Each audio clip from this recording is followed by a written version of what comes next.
Sir Uma Thomas എം.എൽ.എയുടെ ഏറ്റവും ഒടുവിലത്തെ ചില വെളിപ്പെടുത്തലുകൾ, അതിനെ തുടർന്നുണ്ടാവുന്ന ചില വിവാദങ്ങൾ വളരെ വലിയ ചർച്ചകൾക്കാണ് വഴിവെക്കുന്നത്. പ്രത്യേകിച്ച് ഇന്ത്യൻ മെഡിക്കൽ ബോർഡിനെ തന്നെ പലരും സംശയിക്കുന്ന രീതിയിലേക്കൊക്കെ ആ പ്രസ്താവന അല്ലെങ്കിൽ തുറന്നു പറച്ചിൽ മാറുകയാണ്. ഈ രീതിയിൽ ശ്വാസകോശ സംബന്ധമായി ഉണ്ടാകുന്ന മുറിവുകൾ മാറ്റാനുള്ള ഒരു കഴിവ് ഹോമിയോ മരുന്നുകൾക്കുണ്ടോ എന്നുള്ളതാണ് സാധാരണക്കാർക്ക് പോലും അടിസ്ഥാനപരമായി തോന്നിയേക്കാവുന്ന ഒരു സംശയം. അപ്പോൾ ഒരു ഹോമിയോ ഡോക്ടർ എന്നുള്ള രീതിയിൽ കൂടി ഡോക്ടർ ആരിഫ് സാറിന് എന്താണ് ഈ വിഷയത്തിൽ തോന്നുന്നത്? മാത്രമല്ല ഉമാ തോമസിന്റെ അവരൊരു എം.എൽ.എ ആണ്. അപ്പോൾ ഉമാ തോമസ് എം.എൽ.എ ഈ തരത്തിൽ പരസ്യമായി ഇത്തരത്തിൽ ചില പ്രസ്താവനകൾ നടത്തുമ്പോൾ ഉണ്ടായേക്കാവുന്ന ചില ഇമ്പാക്റ്റുകളുമുണ്ട്. ഇതിന്റെയൊക്കെ അടിസ്ഥാനത്തിൽ ഈ വിഷയത്തെ എങ്ങനെ വിലയിരുത്താം? ഒന്നാമതായിട്ട് ഡോക്ടർ ആരിഫ് എന്നുള്ള വിളി ഒരു വലിയ പ്രശ്നമാണ് ഇനി മുതൽ. കാരണം എൻ്റെ ഡോക്ടർ പദവി ഇവിടുത്തെ medical council, homeo medical council റദ്ദാക്കിയിരിക്കുകയാണ്.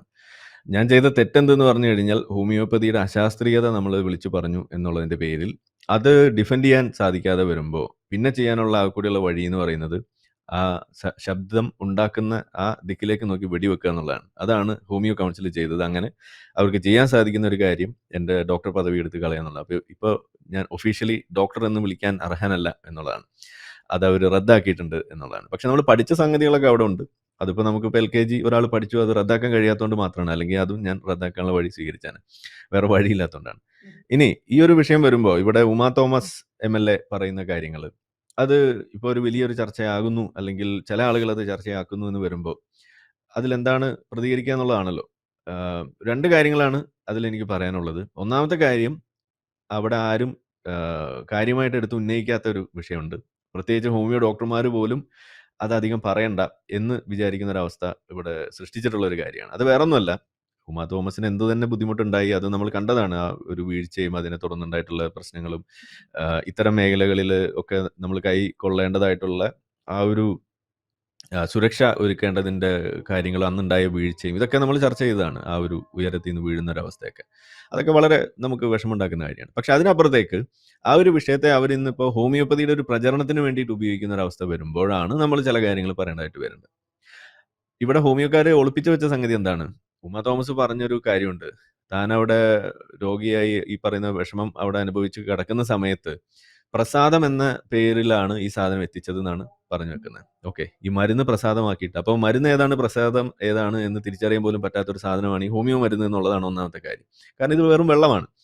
അതിപ്പോൾ നമ്മൾ അമ്പലത്തിൽ പോയാൽ നമുക്ക് പ്രസാദം കിട്ടും, അത് നമ്മൾ എടുക്കുന്നു, തലയിലൂടെ ഒഴിക്കുന്നു, പലതും നമ്മൾ ചെയ്യും. നമുക്ക് അതിൽ നിന്നൊരു ഗുണം കിട്ടിയെന്ന് നമ്മൾ വിചാരിക്കുന്നു. അതിലൊന്നും ഒരു തെറ്റില്ല. അപ്പോൾ ഏതായാലും നിങ്ങൾ പ്രസാദമാണ് എന്ന് വിചാരിച്ച് കഴിച്ചാലും ഹോമിയോ മരുന്നിന് എഫക്റ്റ് ഉണ്ടാകും എന്ന് പറയുമ്പോൾ, ഹോമിയോ മരുന്നാണ് എന്ന് വിചാരിച്ച് നിങ്ങൾ പ്രസാദം കഴിച്ചാലും നിങ്ങൾക്ക് എഫക്റ്റ് ഉണ്ടാവും എന്നുള്ളതും കൂടിയാണ് അവിടെ പറഞ്ഞു വെക്കുന്നത്. ഇത് രണ്ടും ഒന്നാണ്. അപ്പോൾ പ്രസാദം അമ്പലവും അല്ലെങ്കിൽ ഈ പറയുന്ന വിശ്വാസവും ഒക്കെ ആയിട്ട് എങ്ങനെയാണ് കണക്റ്റഡ് ആവുന്നത് എന്നുള്ളത് തന്നെയാണ് നമ്മൾ ഉന്നയിക്കുന്നത്. അതൊന്ന്. രണ്ട്, ഈ പറയുന്ന മരുന്ന് അവർ ചെവിയുടെ ഈ ഭാഗത്ത് എവിടെയോ തേച്ചു എന്നാണ് പറയുന്നത്. അതുകൊണ്ടാണ്, അങ്ങനെയാണ് അത് അപ്ലൈ ചെയ്തത്, അങ്ങനെയാണ് ഇതിൻ്റെ ഗുണം കിട്ടിയെന്നാണ് പറയുന്നത്. ഞാൻ ഈ ഹോമിയോ മേഖലയിലുള്ള ആളുകളെ വെല്ലുവിളിക്കുകയാണ്. അതായത് ഒരു വർഷക്കാലത്തേക്ക് ഇവിടെയുള്ള എല്ലാ ഹോമിയോ ഡോക്ടർമാരും, സർക്കാർ സംവിധാനത്തിൽ ഉൾപ്പെടെയുള്ള ആളുകൾ വായിലൂടെ ഹോമിയോ മരുന്ന് കൊടുക്കുന്നത് നിർത്തിവെച്ചിട്ട് ഈ ചെവിയിലും അല്ലെങ്കിൽ മുഖത്തും അല്ലെങ്കിൽ വേറെ എവിടെയെങ്കിലുമൊക്കെ ഉണ്ടെങ്കിൽ തേച്ചിട്ട് ഈ ഹോമിയോ മരുന്ന് അപ്ലൈ ചെയ്യാൻ ഒരു വർഷം നിങ്ങൾ എല്ലാവരും മുതിരുക. എന്നിട്ട് ഇതിലുണ്ടാകുന്ന ഗുണം നിങ്ങളൊന്ന് പബ്ലിഷ് ചെയ്യുക. ഞാൻ പറയുകയാണ്, ഇപ്പോഴെങ്ങനെയാണോ നിങ്ങൾ ഗുണമുണ്ടെന്ന് പറയുന്നത് അതേപോലെയുള്ള ഗുണങ്ങൾ നിങ്ങൾ ചെവിയിൽ പരട്ടിയാലും നിങ്ങൾക്ക് കിട്ടുമെന്നാണ് ഞാനിവിടെ പറഞ്ഞു വെക്കുക. അല്ലാതെ ഫലം കുറയും എന്നുള്ളത് ഒരിക്കലും വരില്ല. കാരണം എന്താണ്? നിലവിലും ഫലമൊന്നുമില്ല. ഇത് ഫലം ഉള്ളതുപോലെ നിങ്ങൾക്ക് തോന്നുന്നതാണ്. ഇതാണ് ഒന്നാമത്തെ ഒരു വിഷയം എന്ന് പറയുന്നത്. അപ്പോൾ ഈ അപ്ലിക്കേഷൻ ഇവിടെ എങ്ങനെ ഉമാ തോമസ് അത് മരുന്ന് എന്ന വ്യാജേന, ഈ പ്രസാദം എന്ന വ്യാജേനയൊക്കെ ഇത് ഉപയോഗിച്ചു എന്നുള്ളത് ഇവിടെ ആരും സംസാരിക്കുന്നില്ല. അപ്പോൾ അതാണ് ഒന്നാമത്തെ ഒരു കാര്യം. ഇനി രണ്ടാമത്തെ കാര്യം എന്ന് പറയുന്നത്, ഇത് വഴി കൂടെ പോകുന്ന ഒരാളല്ല ഈ പറയുന്ന ഉമാ തോമസ് എന്ന് പറയുന്നത്. അവരൊരു ഉത്തരവാദിത്തപ്പെട്ട ഒരു സാമാജികയാണ്. അപ്പോൾ അങ്ങനെയുള്ള ഒരാളുകൾ ഇതുപോലെയുള്ള കാര്യങ്ങൾ പറയുമ്പോൾ അവിടെ കുറച്ച് കാര്യങ്ങൾ നമ്മൾ എടുത്തു പറയേണ്ടതായിട്ട് വരും. സപ്പോസ് അടുത്ത ഒരു ഗവൺമെന്റ് വരികയാണ്, അതിലും ഇവരൊരു MLA ആവുകയാണ്. അങ്ങനെ ഇവർക്ക് ഒരു ചുമതല കിട്ടുന്നത് ഒരു ആരോഗ്യ രംഗത്തെ അല്ലെങ്കിൽ ഒരു ഹെൽത്ത് മിനിസ്റ്റർ ആകുന്ന ഒരു പൊസിഷനാണ് ഇവിടെ വരുന്നത് എന്നുണ്ടെങ്കിൽ, ഇതുപോലെയുള്ള മണ്ടൻ തീരുമാനങ്ങളൊക്കെ എടുക്കുന്ന ഒരു അവസ്ഥയിലേക്ക്, അല്ലെങ്കിൽ കപടശാസ്ത്രങ്ങളെയൊക്കെ വാഴ്ത്തുന്ന തരത്തിലേക്ക് ഇവർ മുന്നോട്ട് വന്നു കഴിഞ്ഞാൽ എങ്ങനെയാണ് ഇത് സമൂഹത്തിനെ ബാധിക്കുക എന്നുള്ളതാണ് നമ്മളിവിടെ ഉന്നയിക്കുന്ന ചോദ്യം. ഇപ്പം നമ്മളിവിടെ ഇത് പറയുമ്പോൾ സാധാരണ കേൾക്കുന്ന ഒരു കാര്യമാണ്, മോദി ആയുർവേദത്തിന് പൊക്കി വെച്ചു, യോഗയെ പിന്താങ്ങി എന്നൊക്കെ പറയുമ്പോൾ നമ്മൾ വലിയ ചാപ്പയൊക്കെയാണ് കൊടുക്കുന്നത്. സംഘി അത് ഇത് എന്നൊക്കെ നമ്മൾ പറയും. ഞാൻ ചോദിക്കുകയാണ്, ഈ പറയുന്ന കപടശാസ്ത്രങ്ങളുടെ കൂട്ടത്തിൽ ഈ പറയുന്ന ആയുഷ് മിനിസ്ട്രിയുടെ ആ കൂടെ തന്നെ നിൽക്കുന്ന സംഗതിയാണ്. ആയുഷിലെ എ ആണ് ആയുർവേദം, എച്ച് ആണ് ഹോമിയോപ്പതി. ഇത് രണ്ടും ഒരേ സാധനമാണ്. ഇത് രണ്ടും കൊണ്ടു നടക്കുന്നത് ഇതേ മോദി സർക്കാരുമാണ് എന്നിരിക്കെ ഇതിൽ എന്ത് അടിസ്ഥാനത്തിലാണ് നിങ്ങൾ എ കൊണ്ട് നടക്കുന്ന മോദി ഒരു സംഖ്യയും എച്ച് കൊണ്ട് നടക്കുന്ന മോദി അവിടെ സംഖ്യ അല്ലാതെയുമാകുന്നത് എന്നതാണ് ഞാൻ ചോദിക്കുക. അപ്പൊ അങ്ങനെയല്ലല്ലോ, ഇതെല്ലാം ഒരേ പാക്കേജിന്റെ ഭാഗമാണ്. ഇനി കേരളത്തിലേക്ക് വരുന്ന സമയത്ത് ഇവിടെ ഉണ്ടല്ലോ ഈ പറയുന്ന ആയുഷിന്റെ മേഖലയിലുള്ള ആളുകൾ. അപ്പോൾ ഇവരൊരു ഒരു ഹെൽത്ത് മിനിസ്റ്റർ ആവുന്ന ഒരു അവസ്ഥ വന്നു കഴിഞ്ഞാൽ ഈ ആയുഷിലെ എ എന്ന് പറയുന്ന സംഗതി ആയുർവേദത്തെ ഇവർ തള്ളിപ്പറയും, വൈ എന്ന് പറയുന്ന യോഗയെ ഇവർ തള്ളിപ്പറയും? ഇല്ല, അവരും ഇത് പൊക്കി നടക്കും. അപ്പോൾ എങ്ങനെയാണ് ഇവര് സംഖ്യ അല്ലാതെയാകുന്നത്? ആ ഒരു കാര്യം ഇവർ ചെയ്യുമ്പോൾ അത് എങ്ങനെയാണ് വിരുദ്ധമാകുന്നത്? ഇല്ല. അപ്പൊ ഇതൊക്കെ ഒന്ന് തന്നെയാണ്. നമുക്ക് സൗകര്യമുള്ളത് സൗകര്യമുള്ളിടത്ത് എടുക്കുന്നു പറയുന്നു, എന്നിട്ട് അത് വെച്ചുകൊണ്ട് ഇവിടെ ചില ക്യാമ്പയിനിങ് നടത്തുന്നു. അതാണ് നമ്മളിവിടെ കാണുന്നത്. ഇതാണ് ഇതിലൊരു പൊള്ളത്തരം, ഒരു ഇരട്ടത്താപ്പ് എന്ന് പറയുന്നത്. ഇനി ഇതിലെ ഏറ്റവും പ്രധാനപ്പെട്ട പ്രശ്നം ഇതൊന്നുമല്ല. പ്രധാനപ്പെട്ട പ്രശ്നം ശാസ്ത്രമാണ്. ഇതിൽ ശാസ്ത്രം എത്രത്തോളം ഇതിനകത്ത് ഉണ്ട് എന്നുള്ളത് നമ്മൾ അളക്കണം. പ്രത്യേകിച്ച് ഒരു MLA ഒക്കെ ഇത് പറയുമ്പോൾ അത് വലിയ പ്രശ്നം തന്നെയാണ്. കാരണം ശ്വാസകോശത്തിനുണ്ടായ മുറിവ് ഉണക്കി എന്നാണ് പറയുന്നത്. എന്താണ് ആ സാധനം? ഇങ്ങനെ എന്താണ് കണ്ടീഷൻ ഉള്ളത്? എന്താണ് ആ മുറിവ്? ഇതിനൊരു മെഡിക്കൽ ഡയഗ്നോസിസ് ഇല്ലേ? വെറുതെ അങ്ങനെ എന്തെങ്കിലും പറഞ്ഞാൽ മതിയോ? ഇത് ആളുകൾ പറയുന്ന മാതിരി എന്താണ് ക്യാൻസർ എന്ന് പറയുമ്പോൾ നമ്മുടെ മനസ്സിലേക്ക് ഒരു ക്യാൻസർ ആണ്. അങ്ങനെയാണോ ക്യാൻസർ? അല്ല. ഓരോ ലൊക്കേഷനിലും ഓരോ തരം ക്യാൻസറുകൾ, അതിൽ തന്നെ പല സ്റ്റേജിലുള്ള ക്യാൻസറുകൾ. ആ ഓരോ ക്യാൻസറിനും അത് മാറാനും മാറാതിരിക്കാനുള്ള സാധ്യതകൾ വേറെ. നിങ്ങളുടെ തൊലിപ്പുറത്ത് വരുന്ന ഒരു ക്യാൻസർ അതുകൊണ്ട് നിങ്ങൾ മരിക്കാനുള്ള സാധ്യത കുറവാണ്. എന്നാൽ നിങ്ങളുടെ ശ്വാസകോശത്തിലോ നിങ്ങളുടെ അന്നനാളത്തിലോ ഒരു ക്യാൻസർ വന്നാൽ നിങ്ങൾ അതും വെച്ച് ജീവിക്കാനുള്ള സാധ്യത കുറവാണ്. ഇത് രണ്ടും നേരെ റിവേഴ്സ് ചെയ്യുന്നത് നമ്മൾ കാണും. പറയുമ്പോൾ രണ്ടും ക്യാൻസറാണ് എന്ന് വെച്ചാൽ എല്ലാം ഒരേപോലെയാണോ നമ്മൾ കാണുന്നത്? അല്ല. അപ്പൊ ശ്വാസകോശത്തിന് ഒരു മുറിവുണ്ടായി എന്ന് പറയുമ്പോൾ എന്താണ് ആ മുറിവ്?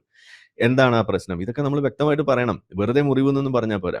ഇനി ഇതിൽ ഏറ്റവും ജനങ്ങൾ മനസ്സിലാക്കേണ്ട ഒരു കാര്യം എന്ന് പറയുന്നത്, ഒരു പ്രോബ്ലം ഉണ്ടായിട്ട് അവിടെ സർജറി ചെയ്തില്ല എന്ന് വരുമ്പോൾ അതിന്റെ അർത്ഥം എന്താണ്?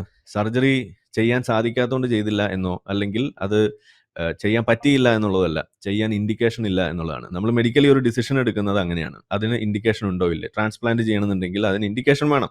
നിങ്ങളൊരു മരുന്ന് കൊടുക്കണമെന്നുണ്ടെങ്കിൽ അതിന് ഇൻഡിക്കേഷൻ വേണം. അപ്പോൾ ആ ഇൻഡിക്കേഷൻ ഉണ്ടെങ്കിൽ നിങ്ങൾ കൊടുക്കും, ഇൻഡിക്കേഷൻ ഇല്ലെങ്കിൽ നിങ്ങൾ കൊടുക്കില്ല. ഇവിടെ കൃത്യമായിട്ട് ഈ ഉമാ തോമസ് തന്നെ പറയാണ്, എനിക്ക് പ്രസാദമാണ് തന്നത് എന്ന് വെച്ചാൽ അവിടെ സർജറി ചെയ്തിട്ടില്ല എന്ന് വരുമ്പോൾ അതിൽ ആദ്യം തന്നെ ഇംപ്ലൈ ചെയ്യുന്ന കാര്യം എന്താണ്? അതായത് അവിടെ ഒരു വെന്റിലേറ്റർ സപ്പോർട്ടിൽ കിടക്കുന്ന ആളാണ് ഒന്നാമത്തെ കാര്യം. അപ്പോൾ വെന്റിലേറ്റർ സപ്പോർട്ടിൽ അവിടെ കിടത്തിയിരിക്കുന്നതിന്റെ കാരണം എന്താണ്? അവിടെ സർജറി ഇൻഡിക്കേറ്റഡ് അല്ല എന്ന് മാത്രമല്ല, അത് ഈ വെന്റിലേറ്റർ സപ്പോർട്ട് തുടർന്നു കഴിഞ്ഞാൽ സ്വാഭാവികമായിട്ടും ഈ ശ്വാസകോശത്തിന് ഉണ്ടായിട്ടുണ്ട് എന്ന് പറയപ്പെടുന്ന എന്താണോ ഇഞ്ചുറി അത് തിരിച്ച് റിസോൾവ് ചെയ്ത് അത് ഹീൽ ചെയ്യാനുള്ള സാധ്യത അവിടെ ഉണ്ട് എന്നുള്ളത് തന്നെയാണ്.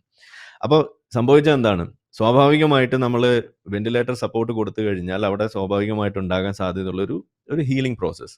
ആ പ്രോസസ്സിന്റെ ഇടയിൽ ഒരു കറുത്ത പൂച്ച ചാടുന്നു. എന്നിട്ട് നമ്മൾ പറയാണ് ആ കറുത്ത പൂച്ച ചാടിയോണ്ടാണ് ഈ സാധനമൊക്കെ ഉണ്ടായത് എന്ന് എങ്ങനെയാണോ നമ്മൾ ഈ പോസ്റ്റ് ഹോക്ക് ഫാലസി, ഒരു ന്യായ വൈകല്യം അവിടെ വരുന്നത്, അതാണ് ഇവിടെ സംഭവിച്ചിരിക്കുന്നത്. അവിടെ ആ കറുത്ത പൂച്ചയ്ക്ക് പകരം ഇവിടെ ചാടിയത് ഒരു പ്രസാദം എന്ന പേരിൽ എത്തിച്ച ഒരു ഹോമിയോ മരുന്നായിരുന്നു. ഇതാണ് അവിടെ സംഭവിച്ചത്. അപ്പൊ നമ്മൾ തമാശക്കായിട്ടാണെങ്കിലും പറയും, ഈ ചെവിയുടെ പിന്നിൽ തേച്ച ഈ ഹോമിയോ മരുന്നിന് ഉമാ തോമസിന്റെ ശ്വാസകോശത്തിലേക്കുള്ള വഴി കാണിച്ചു കൊടുക്കൂ എന്ന് പറഞ്ഞിട്ട് മീട്ടുമുയലിന് വഴി കാണിച്ചു കൊടുക്കാൻ വേണ്ടിയിട്ട് നമ്മൾ പറയുന്ന മാതിരി ഒരു അവസ്ഥയാണ് സത്യത്തിലൂടെ ഉണ്ടായിട്ടുള്ളത്. നമ്മളൊന്ന് ആലോചിക്കുക, ഇത് എത്രമാത്രം നിരുത്തരവാദപരമാണെന്ന് നമ്മൾ ആലോചിക്കുക. ഒരു സമൂഹത്തിന് നമ്മൾ ഈ പറയുന്ന ശാസ്ത്രീയ മനോവൃത്തി ഉയർത്തിപ്പിടിക്കണം എന്ന് പറയുന്ന ആ ഒരു സംഗതി എവിടെയാണ് നമ്മൾക്ക് കാണാൻ കഴിയുക? ഇതൊരു തെറ്റായ പ്രവൃത്തിയാണോ ഇങ്ങനെ ചെയ്യുന്നതല്ല. അതായത് ഇത് പറയണം, ഇതിനെ വിമർശിക്കണം എന്ന് തന്നെയാണ് ഞാൻ പറയുക. കാരണം ഇത് നമ്മളോട് ആവശ്യപ്പെടുന്ന ഒരു ഫണ്ടമെന്റൽ ഡ്യൂട്ടിയാണ് ഓരോ പൗരന്റെയും. ഇത് എവിടെ എഴുതി വെച്ചിരിക്കുന്നത്? ഈ ഉമാ തോമസ് ഭാഗമായിട്ടുള്ള കോൺഗ്രസിന്റെ നേതാവായിട്ടുള്ള രാഹുൽ ഗാന്ധി ഇടയ്ക്കിടയ്ക്ക് പോക്കറ്റിൽ നിന്നും പൊക്കി കാണിക്കുന്ന ഇതേ കോൺസ്റ്റിറ്റ്യൂഷനിൽ എഴുതി വെച്ചിരിക്കുന്ന ആർട്ടിക്കിൾ 51AH എഴുതിയ സാധനമാണ് ഈ പറയുന്നത്. അതിൽ പറയുന്നത് എന്താണ്? ഇത് ഓരോ പൗരന്റെയും ഒരു അടിസ്ഥാന ഒരു ദൗത്യമാണ്, അല്ലെങ്കിൽ ഒരു ഡ്യൂട്ടിയാണ്, ഫണ്ടമെന്റൽ റെസ്പോൺസിബിലിറ്റിയാണ് ശാസ്ത്രീയ മനോവൃത്തി ഉയർത്തുക. അതായത് എന്താണ്, ചോദ്യങ്ങൾ ചോദിക്കുക, സയന്റിഫിക് ഇൻക്വയറി, ഇതൊക്കെ വേണമെന്ന് കൃത്യമായിട്ട് എഴുതി വെച്ചിരിക്കുന്ന ആർട്ടിക്കിളാണ് 51AH. അത് ചെയ്യുന്ന അത് ഉയർത്തി വെക്കേണ്ട ആളാണ് ഇതുപോലെയുള്ള തെളിവില്ലാത്ത, അതല്ലെങ്കിൽ ഇതുപോലെ കപടശാസ്ത്രം എന്ന് ലോകം തന്നെ വാഴ്ത്തുന്നത്. വിക്കിപീഡിയ നിങ്ങൾ എടുക്കുക, അല്ലെങ്കിൽ ചുമ്മാ ഗൂഗിളിൽ, അല്ലെങ്കിൽ ഇന്നിപ്പോ ChatGPT ഒക്കെ ഉണ്ടല്ലോ, ഈ ഹോമിയോപ്പതി സയൻസ് എന്ന് നിങ്ങൾ ജസ്റ്റ് ഒരു ലൈൻ ഒന്ന് ക്വസ്റ്റ്യൻ ചെയ്ത് കഴിഞ്ഞാൽ ആദ്യം വരുന്ന സാധനം എന്താണ്? ഹോമിയോപ്പതി സസ്യൂഡോ സയൻസ് എന്നാണ് വരിക.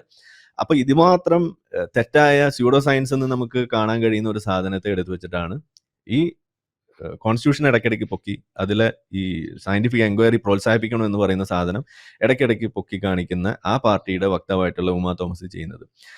ഇത് ചെയ്യുന്ന ഉമാ തോമസ് സംഖ്യയല്ല, ഇതേ സംഗതി ചെയ്യുന്ന മോദി സംഖ്യയാകുകയും ചെയ്യുന്നു. ഇതാണ് ഇതിലെ ഈ വൈരുദ്ധ്യം എന്ന് പറയുന്നത്. ഇത് ശരിയല്ല. നിങ്ങൾക്ക് എന്തെല്ലാം കാരണങ്ങൾ കൊണ്ട്, എന്തെല്ലാം അശാസ്ത്രീയത പ്രചരിപ്പിക്കുന്നു എന്ന കാരണങ്ങൾ കൊണ്ട് നിങ്ങൾ മോദിയെ തള്ളി പറയുന്നു, അതേ കാരണങ്ങൾ കൊണ്ട്, അതിനേക്കാൾ കൂടിയ കാരണങ്ങൾ കൊണ്ട് നിങ്ങൾ ഉമാ തോമസിനെ തള്ളി പറയാൻ തയ്യാറാണ്. കാരണം രണ്ടിനും തെളിവില്ല എന്നുള്ളത് തന്നെയാണ് നമ്മൾ പറയുന്നത്. അതല്ലാതെ ഒരു ആൾ ചെയ്യുന്നത് അയാളുള്ള വ്യക്തി വിരോധത്തിന്റെ പേരിൽ അത് അശാസ്ത്രീയവും, ഇത് വ്യക്തി നല്ലതാണ് അല്ലെങ്കിൽ വ്യക്തിയോട് നമുക്ക് കുറച്ച് സ്നേഹമുണ്ട്, അടുപ്പമുണ്ട്, അതുകൊണ്ട് അയാൾ ചെയ്യുന്ന മണ്ടത്തരം അത് ശാസ്ത്രീയവും ആവില്ല. ശാസ്ത്രം ആവുന്നതും ആവാതിരിക്കുന്നതും അതിന്റെ ഒബ്ജക്റ്റീവ് എവിഡൻസിന്റെ അടിസ്ഥാനത്തിലാണ്. അവസാനമായിട്ട് ഒരു കാര്യം പറയുന്നത്, ലോകത്ത് ഇത് ആദ്യമായിട്ട് നടക്കുന്ന ചർച്ചയൊന്നുമല്ല. ഹോമിയോപ്പതി ഉണ്ടായ അന്ന് തുടങ്ങി തന്നെയുള്ള സംഗതിയാണ്. അപ്പൊ അവിടെ നമുക്ക് പറയാനുള്ള രണ്ട് കാര്യങ്ങളാണ്. ഒന്ന്, ഇന്ന് ഹാനിമാൻ ജീവിച്ചിരിക്കുന്നുണ്ടെങ്കിൽ, അതായത് ഈ ഹോമിയോപ്പതിയുടെ ഉപജ്ഞാതാവ് എന്ന് പറയുന്ന സാമുവൽ ഹാനിമാൻ ഇന്ന് ജീവിച്ചിരിപ്പുണ്ട് എങ്കിൽ ഹോമിയോപ്പതി ഇന്ന് കണ്ടുപിടിക്കുമോ ഇല്ലേ, അല്ലെങ്കിൽ കണ്ടുപിടിക്കാൻ വേണ്ടി ഹാനിമാൻ ഇറങ്ങിത്തിരിക്കുമോ ഇല്ലേ? ഇറങ്ങിത്തിരിക്കില്ല എന്നുള്ളത് ഞാൻ അടിവരയിട്ട് പറഞ്ഞു തരും. കാരണം എന്താണ്, ഹാനിമാൻ ജീവിച്ചിരുന്ന കാലഘട്ടം എന്ന് പറയുന്നത് മെഡിക്കൽ സയൻസ് നമ്മൾ ഇന്ന് കാണുന്നതിന്റെ ഒരു ഏഴയലത്ത് പോലും ഇല്ലാത്തൊരു കാലഘട്ടത്തിലാണ് ജീവിച്ചിരുന്നത്. അതായത് ചികിത്സ എന്ന് പറഞ്ഞുകൊണ്ട് അന്ന് ചെയ്തുകൊണ്ടിരുന്നത് അട്ടയെ കൊണ്ട് കടിപ്പിക്കുക, അല്ലെങ്കിൽ ചോര ഒഴുക്കി കളയുക, അതല്ലെങ്കിൽ കരിച്ചു കളയുക, ഇമാതിരി സാധനങ്ങൾ ഛർദ്ദിപ്പിക്കുക, വേർപ്പിക്കുക, വയറിളക്കി കളയുക, ഇതൊക്കെയായിരുന്നു അന്നത്തെ അലോപ്പതി എന്ന് വിളിക്കുന്ന സാധനം. ഇന്ന് ഈ സാധനമൊക്കെ നിലനിൽക്കുന്ന എവിടെയാണ്? ഇന്ന് ഈ പറഞ്ഞ അട്ട കൊണ്ട് കടിപ്പിക്കുന്നതും ചോര ഒഴുക്കുന്നതും വസ്തിയും ഈ പറയുന്ന വയറിളക്കുന്നതൊക്കെ നിലനിൽക്കുന്നത് പഞ്ചകർമ്മയിലാണ്, അത് ആയുർവേദത്തിലാണ് ഇന്ന് നിലനിൽക്കുന്നത്. അപ്പോൾ നിങ്ങൾ വിളിക്കുന്ന അലോപ്പതി എന്ന് പറയുന്ന സത്യത്തിൽ ഇന്നത്തെ ആയുർവേദമാണ്. ഈ സാധനമാണ് ഹാനിമാൻ ഉണ്ടായിരുന്ന കാലഘട്ടത്തിൽ ഉണ്ടായിരുന്നത്. ഇത് കണ്ടിട്ട് ഇത് ചെയ്യുന്നത് പ്രകാരം മരുന്നിനെ കൊണ്ട് മരിക്കുന്നതിനേക്കാൾ കൂടുതൽ, അസുഖം കൊണ്ട് മരിക്കുന്നതിനേക്കാൾ കൂടുതൽ മരുന്ന് എന്ന് പറഞ്ഞുകൊണ്ട് ചെയ്യുന്ന സംഗതികൾ കൊണ്ട് ആളുകൾ മരിക്കുന്ന ഒരു കാലമായിരുന്നു അത്. അതായത് ഒരാൾക്ക് ഒരു പനി പിടിപെടുന്നു, പനി കൊണ്ട് ആൾ മരിക്കുന്നില്ല, പക്ഷെ പനി മാറാൻ വേണ്ടി കൊടുക്കുന്ന വയറിളക്കം അതുകൊണ്ട് ആൾ മരിക്കുകയാണ്. അല്ലെങ്കിൽ പനി മാറാൻ വേണ്ടിയിട്ട് ആൾക്ക് ഈ പറയുന്ന ഛർദ്ദിപ്പിക്കുന്നു, അതിന് കാരണം കൊണ്ട് ആൾ മരിക്കുകയാണ്. ചോര ഒഴുക്കി കളയുന്നു, അതുകൊണ്ട് ആൾ മരിക്കുന്നു, അസുഖം കൊണ്ടല്ല മരിക്കുന്നത്. അങ്ങനെ വന്നപ്പോഴാണ് ഹാനിമാൻ ഇത് ശരിയല്ല എന്ന് മനസ്സിലാക്കിയിട്ട് ഇതിന് മറ്റു വഴികൾ നോക്കണം എന്ന് പറഞ്ഞുകൊണ്ട് ഹോമിയോപ്പതിയിലേക്ക് തിരിയുന്നത്, അതിന്റെ കണ്ടെത്തലുകളിലേക്ക്. അതൊക്കെ ഒരു വളരെ തെറ്റായിട്ടുള്ള സംഗതിയാണെന്നുള്ളത് വേറൊരു വിഷയമാണ്. കാരണം വളരെ സ്റ്റാറ്റിസ്റ്റിക്കലി ഇൻസിഗ്നിഫിക്കന്റ് ആയിട്ടുള്ള ചില ഒബ്സർവേഷൻസിന്റെ അടിസ്ഥാനത്തിലാണ് പുള്ളി അത് ചെയ്തത്. അതിന്റെ വിശദാംശങ്ങളിലേക്ക് ഇപ്പോൾ പോകുന്നില്ല. പക്ഷെ അവിടെ തന്നെ ഒരു കാര്യം വ്യക്തമല്ലേ, അതായത് അന്ന് ആ ചികിത്സ ചെയ്യാതിരുന്നത് കൊണ്ടാണ് സത്യത്തിൽ അന്ന് രോഗികൾ രക്ഷപ്പെട്ടാൽ, അപ്പോഴും ആ മരുന്നിന്റെ കാരണങ്ങൾ കൊണ്ടല്ല എന്നുള്ളത് അത് തന്നെ സെൽഫ് എവിഡന്റ് ആണ്. അത് തന്നെയാണ് ഇവിടെ നമ്മൾ പറയുന്നത്. നിങ്ങൾ ഒന്നും ചെയ്യാതിരുന്നാൽ തന്നെ ആളുകൾ രക്ഷപ്പെടാനുള്ള സാധ്യതകൾ ഇവിടെ ഉണ്ട്. അതാണ് ഹാനിമാൻ ഒന്ന് കാണിച്ചു തന്നത്, അതാണ് ഉമാ തോമസ് ഒന്ന് കാണിച്ചു തരുന്നത്. അതായത് വെന്റിലേറ്റർ സപ്പോർട്ടിൽ ഇട്ട് കഴിഞ്ഞാൽ നിങ്ങൾക്ക് ശ്വാസകോശത്തിന് ഉണ്ടാകുന്ന ചില മുറിവുകൾ സർജറി നോൺ ഇൻഡിക്കേറ്റഡ് ആണ് എന്നുണ്ടെങ്കിൽ അത് മാറാനുള്ള സാധ്യതയുണ്ട്. ഇത്തരം ചില സാഹചര്യങ്ങൾ മുതലെടുത്തുകൊണ്ടാണ് ഈ കവടശാസ്ത്രങ്ങൾ ഇവിടെ വളരുന്നത്. ഇതാണ് നമ്മൾ പറഞ്ഞു വെക്കുന്നത്. ഇനി ഇതിലൊരു രണ്ടാമത്തെ കാര്യം എന്ന് പറയുന്നത്, ലോകത്ത് പലയിടങ്ങളിലും ഇത് വലിയ ചർച്ചയാവുമ്പോൾ ഇതിന് അന്വേഷണങ്ങൾ നടന്നിട്ടുണ്ട്.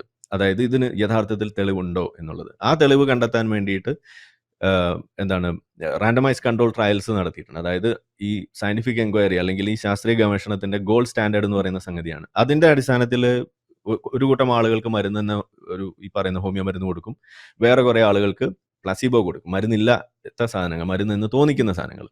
എന്നിട്ട് ഇതിന്റെ ഫലം കമ്പയർ ചെയ്യുന്ന സമയത്ത് കൃത്യമായിട്ട് നമുക്ക് കാണാൻ കഴിയുന്നു ഇതിന് പ്ലാസിബോയേക്കാൾ മികച്ച ഒരു ഫലം കൊടുക്കുന്നു എന്നുള്ളതിന് തെളിവില്ല. ഇതിന്റെ അടിസ്ഥാനത്തിൽ ഈ പല രാജ്യങ്ങളും അവരുടെ സ്റ്റേറ്റ് സപ്പോർട്ടിൽ നിന്നും ഇതിനെ ഒഴിവാക്കുകയാണ് ചെയ്യുന്നത്. നിരോധിക്കുകയല്ല, ഒഴിവാക്കുകയാണ് ചെയ്യുന്നത്. എന്ന് വെച്ചാൽ സ്റ്റേറ്റ് സപ്പോർട്ട്, ഗവൺമെന്റ് ഫണ്ട് ഇറക്കിക്കൊണ്ട് ഇതിന് ശമ്പളം കൊടുക്കുകയോ അല്ലെങ്കിൽ ഇൻഷുറൻസ് കൊടുക്കുകയോ ഒക്കെ ചെയ്യുന്നത് ഒഴിവാക്കുക. ഇതാണ് ലോകത്ത് നടന്നിട്ടുള്ളത്. ഇത് എവിടെയെല്ലാം നടന്നിട്ടുണ്ട്. ഇതിന്റെ അപ്പുറം മെറ്റാ അനാലിസിസ്, സിസ്റ്റമാറ്റിക് റിവ്യൂ എന്ന് പറയുന്ന ഇതിന്റെ കൂടിയ പഠനങ്ങൾ വരെ നടത്തിയിട്ടും ഒരു സ്ഥലത്ത് പോലും തെളിവുള്ളതായിട്ട് ഒരു തെളിവ് പോലില്ല. സീറോ ആണ് അതിന്റെ എവിഡൻസ് എന്ന് പറയുന്നത്. ഇതാണ് ശാസ്ത്രത്തിന്റെ വഴി എന്നാണ്. അല്ലാതെ അനുഭവസാക്ഷ്യങ്ങളാണ് ശരിയെന്ന് നിങ്ങൾ സ്ഥാപിക്കുകയാണെന്നുണ്ടെങ്കിൽ ഉരുളി കമഴ്ത്തിയിട്ട് കുട്ടികൾ ഉണ്ടാവുന്നത് അടക്കമുള്ള കാര്യങ്ങൾ നിങ്ങൾ സമ്മതിക്കേണ്ടതായിട്ട് വരും. ഇവിടെ കൃപാസന പത്രം പൊതിഞ്ഞു വെക്കുമ്പോൾ ഉണ്ടാവുന്ന പ്രശ്നങ്ങൾ അത് നിങ്ങൾ സമ്മതിക്കേണ്ടതായിട്ട് വരും. ഉസ്താദുമാര് മന്ത്രി ചൂതി വെള്ളം കൊടുത്തിട്ട് ഇവിടെ പ്രാന്ത് മാറ്റുന്നു എന്ന് പറയുന്നത് അതും നിങ്ങൾ സമ്മതിക്കേണ്ടതായിട്ട് വരും. അനുഭവ സാക്ഷ്യങ്ങളല്ല ശാസ്ത്രത്തിന്റെ വഴി. അത് എവിഡൻസിന്റെ ഏറ്റവും ലോ ക്വാളിറ്റി സാധനമാണ്. ഹയർ ക്വാളിറ്റി എന്ന് പറയുന്നത് randomise control trials and above, അതിന്റെ മെറ്റാ അനാലിസിസ്, സിസ്റ്റമാറ്റിക് റിവ്യൂ ആണ്. അവിടേക്ക് എത്തുമ്പോൾ ഇത് ഏഴായാലത്ത് വരുന്നില്ല എന്നുള്ളതാണ് ഇതിനെ നമ്മൾ തള്ളി പറയാനുള്ള കാരണം. ഇത് പറഞ്ഞതിന്റെ പേരിലാണ് എൻ്റെ ഡോക്ടർ ഡിഗ്രി ഇവർ റദ്ദാക്കിയത്. ഇത്രയും നമ്മൾ ചെയ്തിട്ടുള്ളൂ. ഇതിനാണ് എല്ലാവരും കൂടി നമ്മളെ പഞ്ഞിക്കിട്ടെ എന്ന് പറയുന്ന മാതിരിയാണ് അവസ്ഥ. അപ്പോൾ ഇത്തരം ഒരു വലിയൊരു വിഷയത്തെയാണ് വളരെ ലഘൂകരിക്കുന്ന രീതിയിൽ ഉമാ തോമസ് വന്ന് ഇതുപോലെ ഒരു ഹോമിയോപ്പതിക്കാർ ഒരു വേദിയിൽ വന്ന് നിന്ന് പറയുമ്പോൾ ഇത് ജനങ്ങളെ എത്രത്തോളം ബാധിക്കുന്നു എന്നുള്ളതാണ് നമ്മുടെ പ്രശ്നം. ഇത് ആളുകൾ ഹോമിയോ മരുന്ന് കഴിക്കുമോ ഇല്ലയോ എന്നുള്ളതൊന്നും എൻ്റെ വിഷയമല്ല.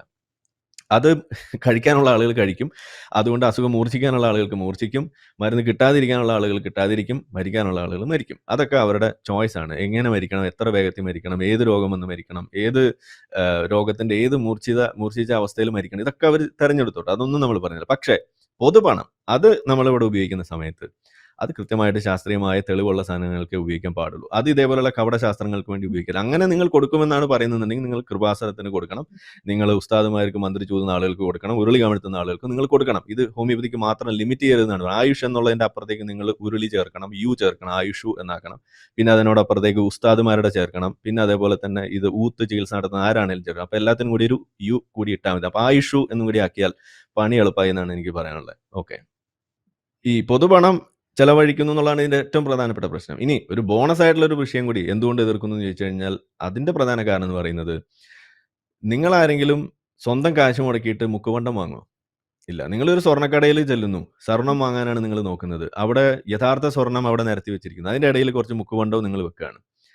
ഇത് നിങ്ങൾ അറിഞ്ഞാൽ നിങ്ങൾ വാങ്ങുമോ? ഇല്ല. പക്ഷെ അറിയാതെ നിങ്ങൾ വാങ്ങാം, സ്വർണ്ണമാണ് എന്ന് തെറ്റിദ്ധരിച്ചിട്ട് വാങ്ങാം. അങ്ങനെ ഒരു അവസ്ഥയും കൂടി ഇവിടെ ഈ സർക്കാരുകൾ സൃഷ്ടിക്കുന്നുണ്ട്. അതായത് ഇപ്പം ഞാനൊക്കെ ഹോമിയോ ഡോക്ടർ ആയത് എന്തിൻ്റെ അടിസ്ഥാനത്തിലാണ്? നമ്മളെല്ലാവരും ജോലിയെടുത്ത് ജീവിക്കാനും നമ്മളെ തൊഴിൽ കണ്ടെത്താനും വേണ്ടിയിട്ട് ശ്രമിക്കുന്നതിൻ്റെ ഭാഗമായിട്ട് നമ്മൾ എൻട്രൻസ് എഴുതുന്നു. ഡോക്ടർ ആവാൻ വേണ്ടിയിട്ടുള്ള ആ താല്പര്യത്തിൻ്റെ പേരിൽ നമ്മൾ മെഡിക്കൽ ഡിഗ്രിക്ക് വേണ്ടിയിട്ട് നോക്കുന്നു. MBBS കിട്ടുന്നില്ല, എന്നാൽ അടുത്ത ഓപ്ഷനിലേക്ക് തിരിയുന്നു, അത് ഹോമിയോ ആവുന്നു. അങ്ങനെ നമ്മൾ ഹോമിയോപ്പതിയിലേക്ക് എത്തുന്നു. അപ്പോൾ എന്താ സംഭവിച്ചത്? ഞാൻ സ്വർണം വാങ്ങാൻ പോയ ആളാണ്, പക്ഷേ എനിക്ക് കിട്ടിയത് മുക്കുപണ്ടമാണ്. മുക്കുപണ്ടം ആരാണ് അവിടെ വെച്ചത്? അത് സർക്കാരാണ് വെച്ചത്. അപ്പോൾ ഈ പറയുന്ന സ്വർണ്ണക്കടയിൽ മുക്കുപണ്ടം വെച്ച് വിൽക്കാനുള്ള അവകാശം അല്ലെങ്കിൽ അങ്ങനെ ഒരു അവസരം ഒരുക്കുന്നത് ആരാണ്? അതും ഇതേ സർക്കാരാണ്. അപ്പോൾ ഇതിൻ്റെ ബുദ്ധിമുട്ട് അനുഭവിക്കേണ്ടി വരുന്ന ആരാണ്? ഇവിടുത്തെ ഈ വാങ്ങിയ ആളുകളാണ്. അതായത് ഈ കുട്ടികളാണ്, പഠിക്കാൻ വന്ന കുട്ടികളാണ്. അപ്പോൾ അവർ ഇപ്പോൾ സത്യത്തിൽ എന്താ സംഭവിക്കുന്നത്? അവരുടെ കയ്യിൽ മുക്കുപണ്ടം കുറേ ഉണ്ട്. ഇത് ഒരു സ്ഥലത്തും ചെലവാക്കാൻ കഴിയില്ല. ഇതുകൊണ്ട് ഒരാളുടെ അസുഖം മാറാൻ പോകുന്നില്ല. ഇതുകൊണ്ട് ആളുകളുടെ അസുഖം ഭേദമാകുന്നില്ല എന്ന് മാത്രമല്ല, ചില ആളുകൾക്ക് കുഴപ്പമുണ്ടാക്കുന്നു. പൊതുപണം വേസ്റ്റ് ആക്കേണ്ടി വരുന്നു. ഇത് മുക്കുപണ്ടം വിൽക്കാൻ വേണ്ടിയിട്ട് നിങ്ങൾ ജ്വല്ലറി തുറന്നു കൊടുക്കാൻ വേണ്ടിയിട്ട് വരെ സർക്കാർ വീണ്ടും അവസരം ഒരുക്കി കൊടുക്കുന്നതാണ് നമ്മൾ കാണുന്നത്. അപ്പോൾ പൊതുപണം ഏതെല്ലാം രീതിയിൽ വേസ്റ്റ് ആവുന്നുണ്ടോ അതോടൊപ്പം തന്നെ വലിയൊരു ഹ്യൂമൻ റിസോഴ്സ് വേസ്റ്റേജും കൂടി ഇവിടെ ഉണ്ട്. അത് കുട്ടികൾ ഇത് പഠിക്കുന്ന രൂപത്തിലേക്കും കൂടി വരുമ്പോഴാണ് നമ്മൾ ഇതിനെ രണ്ടാമതായിട്ട് ഇതിനെ എതിർക്കേണ്ടത്. അതുകൊണ്ടാണ് അത് സ്റ്റോപ്പ് ചെയ്യാൻ വേണ്ടിയിട്ടും കൂടിയാണ് നമ്മളിത് ഒരു പബ്ലിക് ഒരു ക്രിറ്റിസിസം എന്നുള്ള രീതിയിൽ നമ്മൾ ഇറങ്ങിത്തിരിക്കുന്നത്. ഇത് രണ്ടുമാണ് ഇതിൻ്റെ ഏറ്റവും പ്രധാനപ്പെട്ട കാര്യം. മൂന്നാമത്തതാണ് പ്രധാനപ്പെട്ടതാണെങ്കിലും ഞാൻ മൂന്നാമതായിട്ട് എണ്ണുന്നത് എന്തുകൊണ്ടാണെന്ന് വെച്ച് കഴിഞ്ഞാൽ, അത് ഡോക്ടർമാരാരെയും നിർബന്ധിക്കുന്നൊന്നുമില്ല നിങ്ങൾ ഹോമിയോ മരുന്ന് കഴിക്കുന്നത്. പക്ഷേ രോഗികൾക്ക് അവിടെ ഒരു ചോയ്സ് ഉണ്ട്. ആ ചോയ്സിൻ്റെ പുറത്താണ് അവർ അപകടത്തിൽ ചെന്ന് ചാടുന്നത്. അപ്പോൾ അപ്പോഴും കറങ്ങി തിരിഞ്ഞു വരുന്ന കാര്യം എന്താണ്? സർക്കാരുകളുടെ ബാധ്യതയാണ് സത്യത്തിൽ രോഗികൾക്ക് ചോയ്സ് ആയിട്ട് മാറുന്നത്. അപ്പോൾ സർക്കാരുകൾ നടത്തുന്ന ആ തെറ്റായ തീരുമാനം അവിടെ തിരുത്തിയാൽ അങ്ങനെ ഒരു ചോയ്സ് രോഗികൾക്ക് കിട്ടില്ല. അതുകൊണ്ടാണ് ഉരുളി കമിഴ്ത്തൽ ഒരു ചോയ്സ് ആയിട്ട് രോഗികളുടെ മുന്നിൽ ഇല്ലാത്തത്. അല്ലായിരുന്നുണ്ടെങ്കിൽ സർക്കാർ തന്നെ അന്ധവിശ്വാസ നിർമ്മാർജ്ജനം എന്നൊക്കെ പറഞ്ഞ് നടക്കുന്നത് എന്തുകൊണ്ടാണ്? കാരണം അത് അന്ധവിശ്വാസമാണെന്ന് അറിയാം. പക്ഷേ ഈ കൂട്ടത്തിലേക്ക് ഹോമിയോപ്പതിയെ ഉൾപ്പെടുത്താൻ ഇവർക്ക് സാധിക്കുന്നില്ല. കാരണം സർക്കാരിൻ്റെ ലെവലിലേക്ക് വരുമ്പോൾ അവരുടെ ആ അന്ധവിശ്വാസം ലിസ്റ്റിൽ ഈ ഹോമിയോപ്പതി കയറിയിട്ടില്ല എന്നുള്ളതുകൊണ്ടാണ്. അപ്പോൾ കുറച്ചുകൂടി കഴിയുമ്പോൾ എങ്ങനെയാണോ UK കയറിയത്, എങ്ങനെയാണോ ഓസ്ട്രേലിയയിൽ കയറിയത്, എങ്ങനെയാണോ US കയറിയത്, പല രാജ്യങ്ങളും എങ്ങനെയാണോ അന്ധവിശ്വാസങ്ങളുടെ ലിസ്റ്റിലേക്ക് ഹോമിയോപ്പതി കയറിയത്, അതേപോലെ ഈ ആയുഷു അത് ഈ അന്ധവിശ്വാസങ്ങളുടെ ലിസ്റ്റിലേക്ക് കയറുന്നു വരെ നമുക്ക് വെയിറ്റ് ചെയ്യാമെന്നുള്ളതാണ് നമുക്ക് പറയാനുള്ളത്. കൂടുതൽ വാർത്തകളും വിശേഷങ്ങളും നിങ്ങളിലേക്ക് എത്താൻ ABC മലയാളം സബ്സ്ക്രൈബ് ചെയ്യുക, ബെൽ ബട്ടണും അമർത്തുക.